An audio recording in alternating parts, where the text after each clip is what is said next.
how do you build a strong management team so that you can get yourself out of the day-to-day operations and just make key decisions? Yeah, it's tough. It's tough, especially when it's your company. I used to have this arrogant notion, which is wrong, and I'm critical of myself, of if I don't do something myself, it just won't get done right. And that's illogical because it leads to burnout if you do everything yourself instead of relying on other people.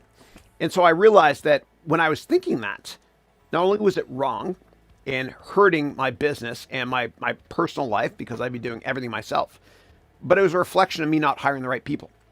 And so when I interview people to work at my company, I always look for people that are so passionate about the industry that they're not interviewing for a job. They're interviewing for something they absolutely love. And I over-interview to the extent that I usually have people intern with me for about 6 months first before I bring them on kind of full time.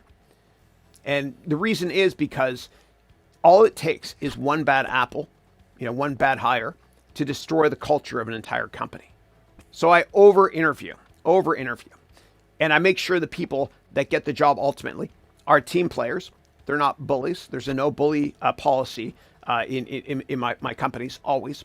The kind of dude that peaked in high school that thinks they're kind of cool because they were a football player years ago, whatever. So there's no bully policy. And you have to get along with everybody.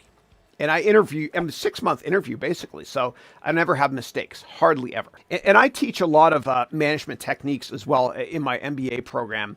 Or what you can do is I have a couple of management courses you can access here. One is called How to Motivate Employees. Another one is called How to Delegate. And maybe the delegation one might be helpful for you.